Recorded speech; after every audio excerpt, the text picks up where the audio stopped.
Hello, and welcome to the Data Engineering Podcast, the show about modern data management. Poor quality data keeps you from building best-in-class AI solutions. It costs you money and wastes precious engineering hours. There is a better way.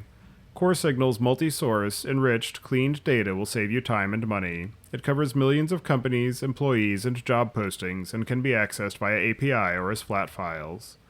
Over 700 companies work with Core Signal to develop AI solutions in investment, sales, recruitment, and other industries. Go to dataengineeringpodcast.com/CoreSignal and try Core Signal's self-service platform for free today. This is a pharmaceutical ad for Soda Data Quality. Do you suffer from chronic dashboard distrust? Are broken pipelines and silent schema changes wreaking havoc on your analytics? You may be experiencing symptoms of undiagnosed data quality syndrome, also known as UDQS. Ask your data team about SODA. With SODA Metrics Observability, you can track the health of your KPIs and metrics across the business, automatically detecting anomalies before your CEO does. It's 70% more accurate than industry benchmarks and the fastest in the category, analyzing 1.1 billion rows in just 64 seconds. And with collaborative data contracts, engineers and business can finally agree on what done looks like, so you can stop fighting over column names and start trusting your data again. Whether you're a data engineer, analytics lead, or just someone who cries when a dashboard flatlines, SODA may be right for you. Side effects of implementing SODA may include increased trust in your metrics, reduced late-night Slack emergencies, spontaneous high fives across departments, fewer meetings and less back and forth with business stakeholders, and in rare cases, a newfound love of data. Sign up today to get a chance to win a $1,000+ custom mechanical keyboard. Visit dataengineeringpodcast.com/SODA to sign up and follow SODA's launch week, which starts on June 9th. Your host is Tobias Macy, and today I'm interviewing Alex Albu about how Starburst is extending the Lakehouse to support AI workloads. So Alex, can you start by introducing yourself? My name is Alex Albu. I've been with Starburst for about 6 years now, and I currently am the tech lead for our AI initiative. And do you remember how you first got started working in data? Yeah, I come from a software engineering background, but a few jobs ago, I was working for IDEX, working on their veterinary practice software, and we had to build a few ETL pipelines, pulling in data from various practices into IDEX. And I think maybe the point where I really got into data engineering was when I was working on rebuilding an ETL system based on Hadoop. And I replaced that with a Spark-based system. And the results were actually pretty spectacular. I think performance gains were let us go from running a 5-node cluster like 24/7 to like a smaller 3-node cluster that was just running a few hours a day. So that got me into big data. And when I moved on to my next job at a company called Tracelink, I built there an analytics platform using Spark for ETL and Redshift for querying data. And we started running into limitations of Redshift at that point. Started looking at other solutions for analytics, and we came across Athena for querying data that we were dumping into a data lake. I thought this was a great solution until, again, we started using it for more serious use cases, and I started running into limitations. And as I was researching, ways to optimize my queries, at that point you couldn't even get a query plan from Athena. But my research took me to Starburst, and and that's basically how I ended up at Starburst. And at Starburst, I've been, I had kind of a nonlinear trajectory. I started as a software engineer, then I took on an engineering management job for a few years, for about 4 years, and now I'm back as an IC working on the AI initiative. And for people who want to dig deeper into Starburst and Trino and some of the history there, I'll add links in the show notes to some previous episodes I've done with other folks from the company. But for the purpose of today, given the topic of AI on the Lakehouse and some of the different workloads, I'm wondering if you can just start by giving a bit of an overview of some of the ways that the Lakehouse architecture, the Lakehouse platform intersects with some of the requirements and some of the use cases around AI workloads. Yeah, so as part of the AI initiative, we started this with two goals in mind.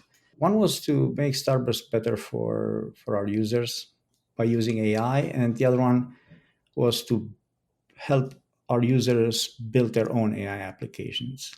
And so, what does making Starburst better for users? That covers a wide range of things. But one of the things we've done was build an AI agent that allows users to explore their data using a conversational interface. And the sort of the central point of that is data products, which are curated data sets where users can add descriptions and make them discoverable. And so we wanted to take that a step further, and we've added a workflow that allows users to use AI to generate some of this metadata to enrich these data products. And then users can review these changes, this new metadata that was created, and they have the possibility to correct or add to what the machine did. So then, what this gives users is not just better documentation and helps them understand and discover their data, but it also enables the agent that we created to be able to answer questions and gain deeper insights into the data instead of just letting it look at schemas. Right? We do other things with AI to make our users' lives easier. Like, for example, we've had for a while auto classification and tagging of data, right? With using LLMs to mark, for example, PII columns. And we're also looking at using AI for things that are sort of more behind the scenes, like workload optimizations and like analyzing query plans and decide using that as input for our work on the optimizer, producing recommendations for users to write their queries in a more efficient way. So, and then the other direction that we've been taking with AI was helping our users employ AI in their own applications. And so, what we did for that was we built a set of SQL functions, right? That users can invoke from their queries, and that give them access to models that they are able to configure in Starburst. So, as with for users for listeners who are not very familiar with Starburst, I'll say that one of our tenets is optionality. So we allow our users to bring their own backends to query, right? Their own storage, their own access control systems. So we provide flexibility at every step of the way, and AI models are no different. We allow users to configure whatever LLMs they want to use. Well, from a set of supported models, obviously. But the key is that they can use a service like Bedrock, or they can run an LLM on-prem in an air-gapped environment, and we support those scenarios. And essentially, what these functions allow you to do is express, basically implement a RAG workflow in a query. Like truly, like you can generate embeddings, you can do a vector search, and you can feed the results as context to an LLM call and get your result back. I think it's the easiest way to basically get started with an LLM. You don't need to know anything about APIs. Don't need to know Python. Nothing.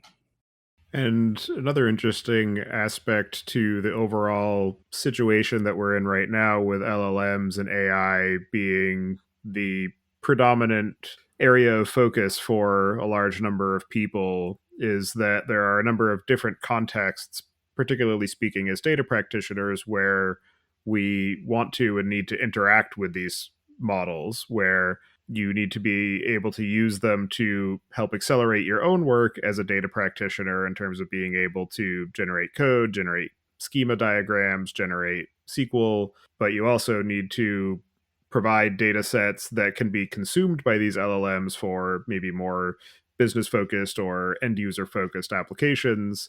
And I'm wondering, particularly for some of those end user facing use cases, what you see as some of the existing limitations of warehouse and lakehouse architectures to be able to support those end user use cases.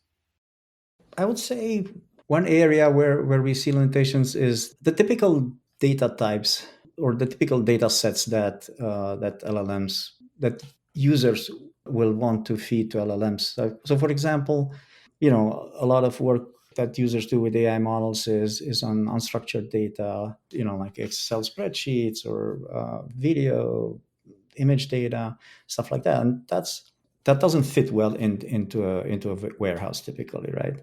Other There are other areas where things may not be ideal. So, for example, you were mentioning like query generation, things like that. You need good quality metadata in order to be able to generate accurate queries, right? And a lot of times, just the schema, reading the schema of a table or of a set of tables is going to be insufficient. So there are some limitations around the metadata that a typical warehouse or lakehouse will be able to expose. We say here at Starburst that your AI is going to be only as good as your data is, but maybe it's even more true that your AI is going to be only as good as your metadata is at the end of the day. And then there are other aspects. So for example, if you consider training a model, providing it a training set, right? So I think that here again, like maybe warehouses are not going to be ideal in the sense that the data access patterns that you need when you train a model, like where you need to sample data, specific data sets, that would be an access pattern that would be typical for an LLM, while warehouses are optimized typically, right, for aggregating data and basically doing huge scans. And then on the other side, for data practitioners who want to be able to use LLMs in the process of either processing data or iterating on table layouts or being able to generate useful SQL queries for doing data exploration, what are some of the current points of friction that you're seeing people run into? I think one classic one is, I think, around data privacy and regulatory compliance. That's going to be challenging, especially in multi-tenant lake houses. There are I can tell you from experience that many of our customers have pretty strict rules about what data can be sent to an LLM, and they're even stricter than essentially the rules on what specific users can access. Right, so like it's possible that the user is allowed to access, say, a column, but they don't want that to be sent to an LLM. So that's that's where I think a lot of these friction points are. LLMs can also struggle with large schemas when it comes to query generation, and also if large tables, complex lineage, those are all problems for them. And then as far as the interaction of being able to feed things like the schemas, the table lineage, the query access patterns into an LLM, generally that would be done either by doing an extract of that information and then passing it along, or using something like an MCP server or some other form of tool use to be able to instruct the LLM how to retrieve that information for the cases where it needs it. And that's generally more of a bolt-on use case, whereas what it seems like you're doing right now with the Starburst platform is actually trying to bring the LLM into the context of the actual execution environment. And I'm wondering, what are some of the ways that you're seeing that change the ways that people think about using LLMs to interact with their Lakehouse data, and some of the new capabilities or some of the efficiencies that you're able to gain as a result? Yeah, I think that's a very pertinent observation. So, I mean, I'll say that the advent of MCP is great. I think like it opens up a lot of data to data sources to LLMs. It's similar to how Trino opens up, like has all these adapters for other data sources, right? And opens up access to lots of data sources. But if you think about it, MCP is defines a protocol for communicating with a data source, but it doesn't really say anything about the data that's going to be exposed, right? Or the tools, like those are all left at the implementer's latitude. And so I think the usefulness of MCP is going to depend on the quality of the servers that are going to be out there. Um, I do think it's going to be a very useful tool. But like with any tool, it has to be used for the right case, use cases, right? So for example, you might have some data sitting in a Postgres database and some data sitting in an iceberg table, and you might have MCP servers that provide you access to both of those. And you're going to ask your LLM or your agent to provide a summary of data, like that requires joining the two data sets, right? I mean, I suppose it may be able to pull data from the two sources and join it, but that doesn't that doesn't seem right?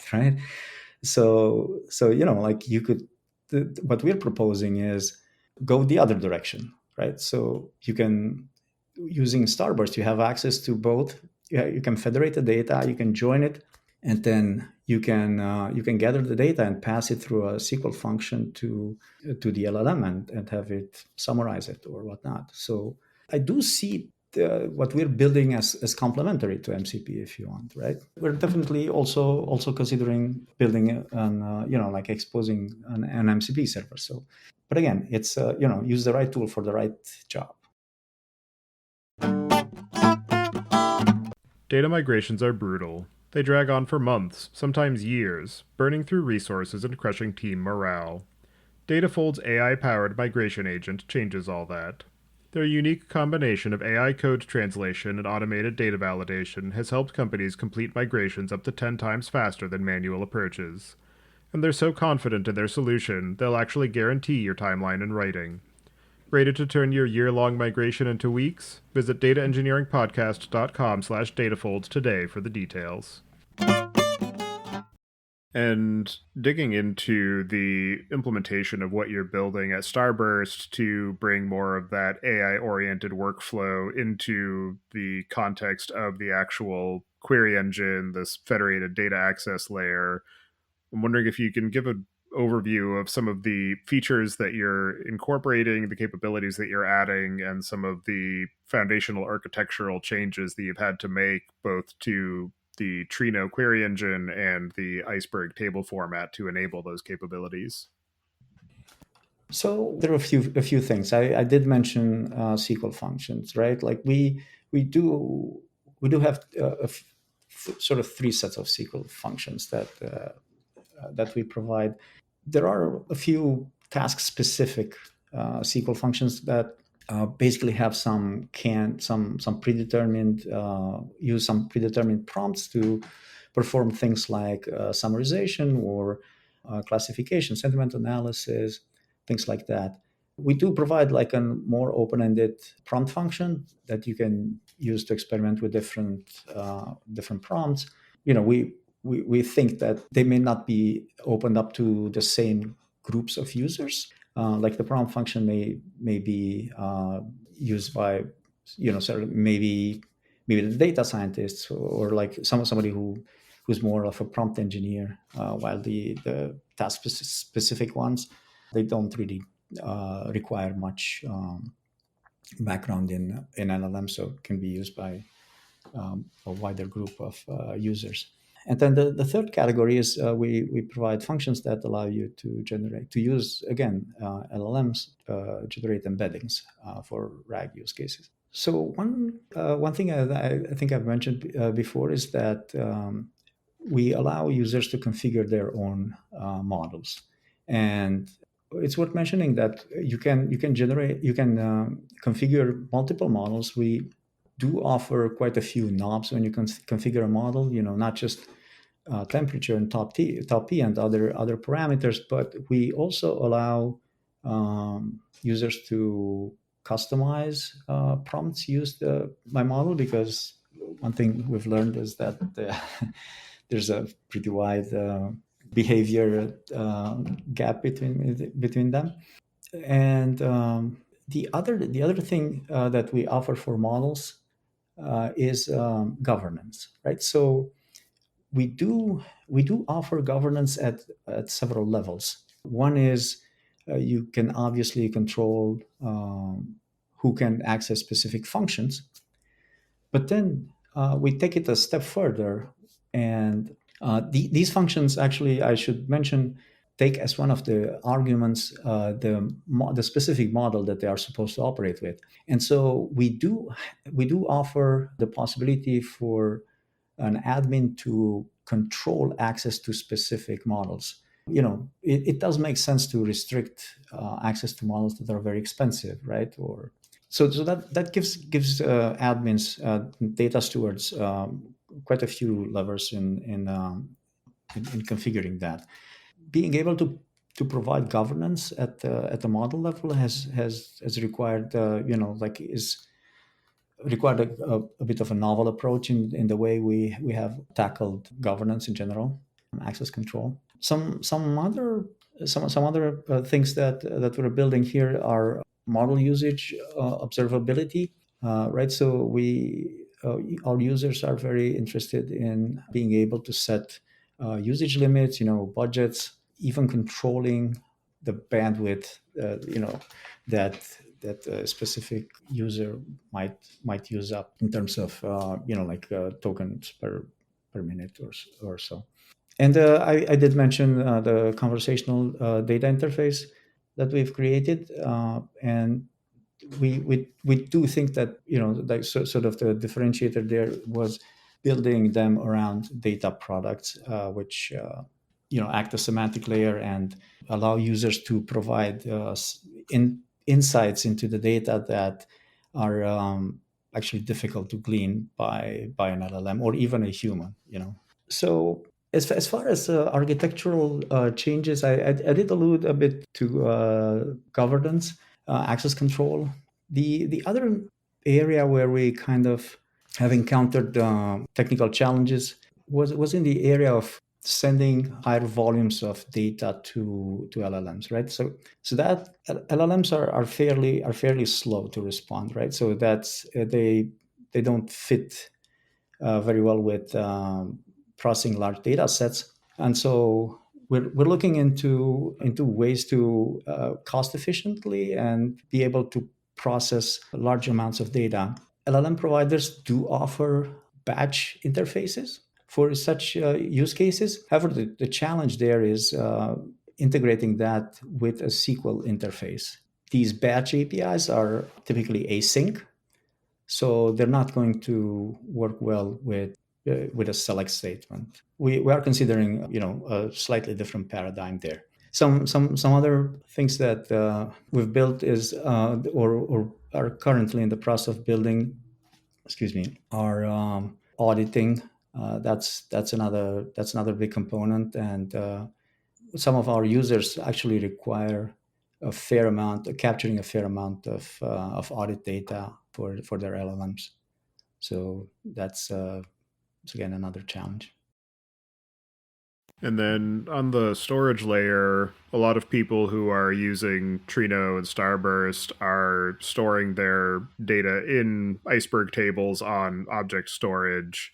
And Iceberg as a format generally defers to Parquet or Orc as the storage layer. So there are a lot of pieces of coordination to be able to make any meaningful changes to the way that they behave. And I'm wondering, what are some of the ways that you have addressed the complexity of being able to store and access some of these vector embeddings living in Lakehouse contexts, and some of the reasons for sticking with Iceberg for that versus looking to other formats like Lance? So that's actually a very interesting question. So it turns out that there are already discussions in the Iceberg community for supporting Lance as a file format, and we are looking into that. We're going to be working with the Iceberg community, but definitely using an alternate file format like Lance is on the table. It's an option that we evaluate. I'll also say that for smaller data sets, it's also possible to store data in a different data source like PG vector, for example. Right, so we do offer support for PG vector, so it's possible to use that as a vector database. But like there is a lot of interest in storing data in Iceberg, and the the right data format and the right shape of the indexes that are going to be required for efficiently doing vector searches, doing semantic searches. That's very much an area that's under sort of active investigation and development. And so, for teams who are adopting these new capabilities as you roll them out, what are some of the ways that you're seeing them either add new workloads to what they've been using Starburst for, or some of the ways that it's changing the ways that they use Starburst for the work that they were already doing? Yeah, so like I mentioned before, the capabilities that we've added open up the possibility of essentially building and running an entire a RAG workflow in SQL. You can generate embeddings for data you have, and we do have sort of bulk APIs for doing that. You can perform a semantic search. You can and then based on your top hits, you can build your context and pass that to an LLM without using a framework like LangChain, for example. I think this opens up new possibilities for analysts who otherwise would probably not have gotten into gotten close to these capabilities. You can imagine like dashboards built based on queries that employ SQL functions. And then, in terms of the education around these capabilities, everybody is at a different stage of their journey of overall adoption of generative AI, LLMs, being able to bring it into the work of building their data systems. And I'm wondering how you're approaching the overall kind of messaging around the capabilities, rolling out the features, and some of the validation that you're doing as you bring these capabilities to your broader audience and loop that feedback into your successive iterations of product development.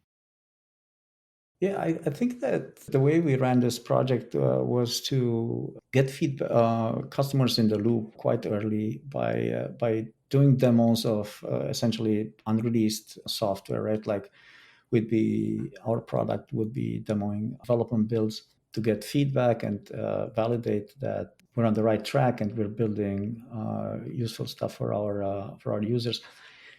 I do think that in this area, the best way to document and sort of make customers aware of the value that we're providing is by showing them sort of like small applications that you can build using this functionality, right? So like you could envision, like say a database storing restaurant reviews.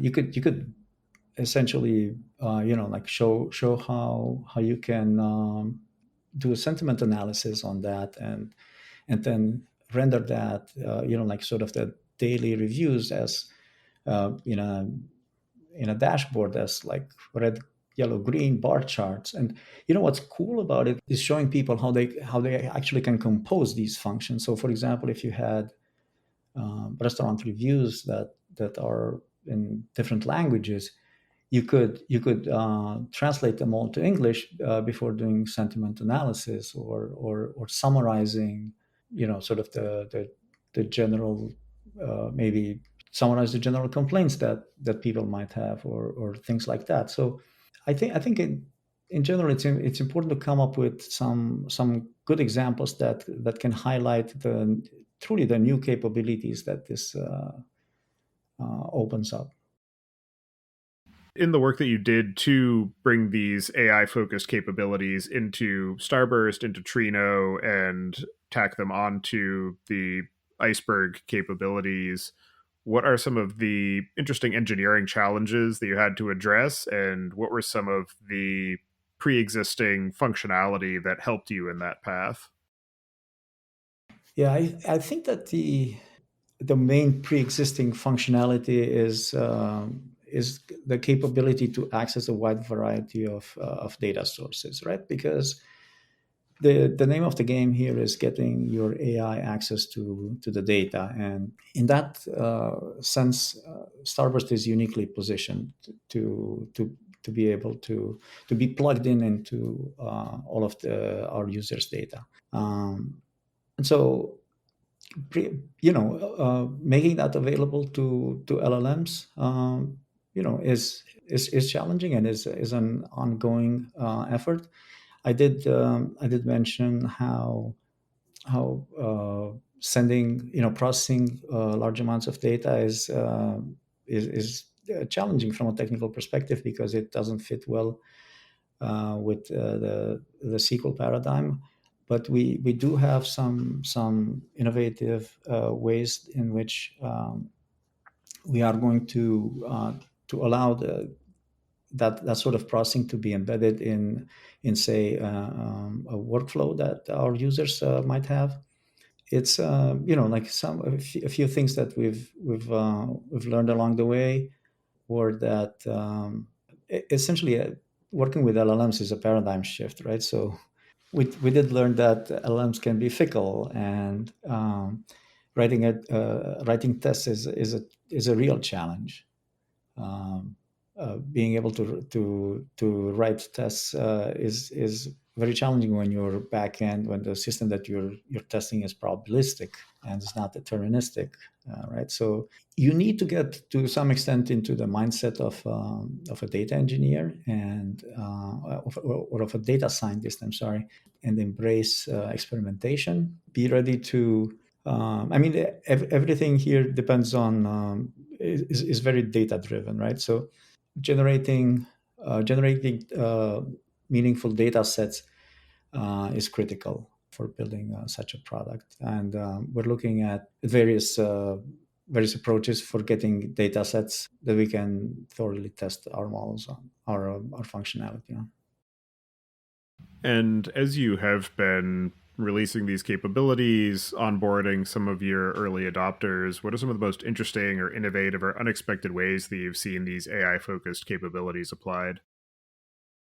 We're obviously at the beginning of this journey, right? Like everybody, like the whole industry, I mean, right? So we do have a few customers who are more advanced, and we've seen them do some interesting things. So for example, when exploring different data sets, right, coming from say different providers, they might be ingesting data from, they'll need to join these data sets, but they won't necessarily have similarly named columns, right? So inferring the join columns, not always easy, based on just like doing column name match. But with AI, you can actually do some semantic analysis and find the matching columns that way, and be able to join data, figure out the join essentially, or have the machine figure out the join in ways that were not possible in before. Some other interesting things that we've seen our customers do is, and this is actually something that we're also looking into is for internal use, is generating synthetic data sets, which removes the danger of using PII testing, PII data in testing and things like that. So using LLMs to generate synthetic data sets is another interesting use case that we've seen. For people who are interested in being able to use AI in the context of their data systems, what are the situations where either Starburst specifically or the Lakehouse architecture generally are the wrong choice? So I think at this point, I wouldn't recommend using Starburst if for a use case that uses data like video or large blobs of unstructured data, like whatever sensor data or something like that. So we're not ready at this point to deal with these types of data. Also, high volume, high concurrency operations are not going to fit well in here, and a lot of it is actually due to the performance of LLMs, and like the lack of support for such operations. But again, as with everything, choose the right tool for the right task. And while I think Starburst can handle a lot of use cases, it's definitely not going to handle all of them. And as you continue building out these AI focused capabilities, the landscape around you continues to evolve at a blistering pace. What are some of the things you have planned for the near to medium term, or any particular projects or problem areas you're excited to explore? Yeah, you're right. This is moving at a fast pace, right? We do have a lot of plans. We do plan to add MCP support, and we're thinking about how to make this the most useful working with our customers. But you'll notice that a lot of databases out there just expose a simple API to run a query in their native query language. I think we can do better. We can do more than that, and allow agents to use an MCP server to automate a lot of the tasks users might want to do, say, in Galaxy, like spinning up clusters or setting up various resources. I think there are lots of opportunities there for integrating with agents that our users have already built. Actually, I did mention you were asking about the work for storing vectors in Iceberg, where that's definitely an area that we're building in. More essentially making Starburst a more performant vector database, and that includes looking at new file types for storing the data, and looking at various indexes for vector indexes, as well as indexes for that support full text search. We're also talking about some of the weaknesses that I've mentioned for that are common for warehouses, and where Starburst is no exception.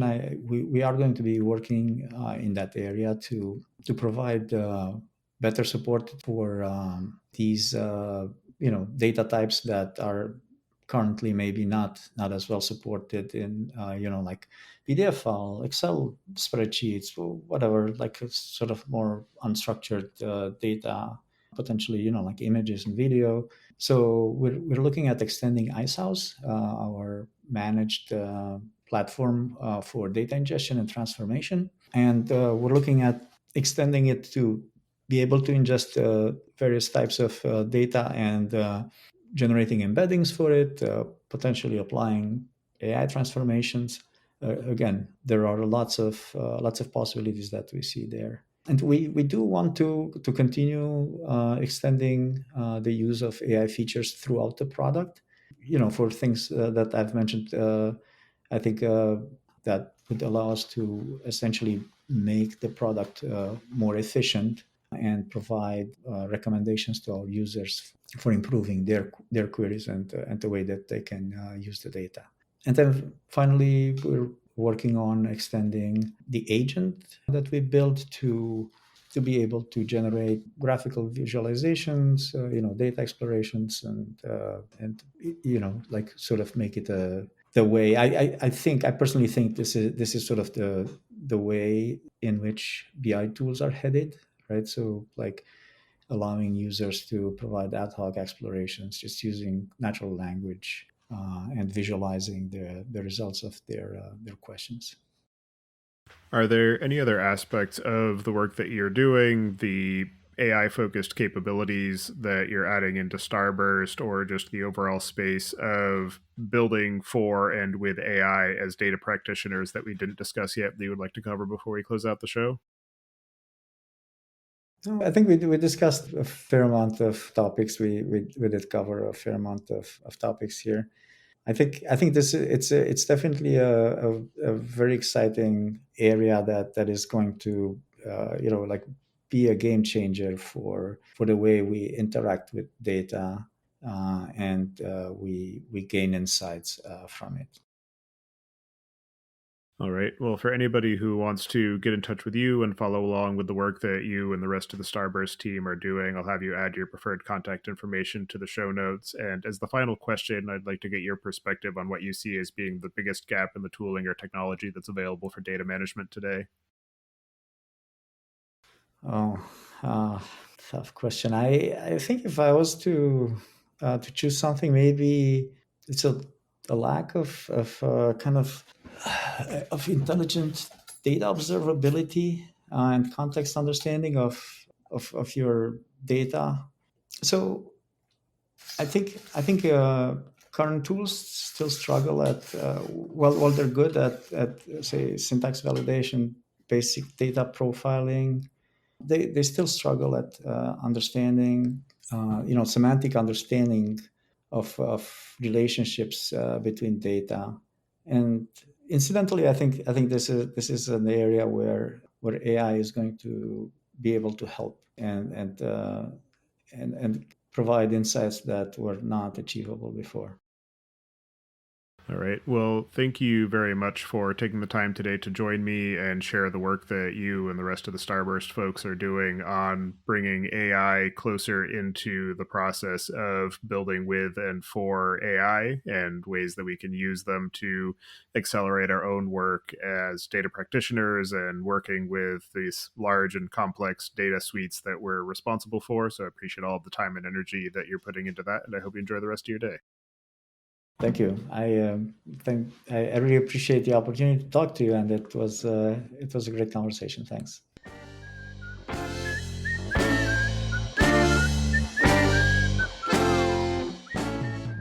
Thank you for listening, and don't forget to check out our other shows. Podcast.net covers the Python language, its community, and the innovative ways it is being used. And the AI Engineering Podcast is your guide to the fast-moving world of building AI systems. Visit the site to subscribe to the show, sign up for the mailing list, and read the show notes. And if you've learned something or tried out a project from the show, then tell us about it. Email hosts at dataengineeringpodcast.com with your story. And to help other people find the show, please leave a review on Apple Podcasts and tell your friends and coworkers.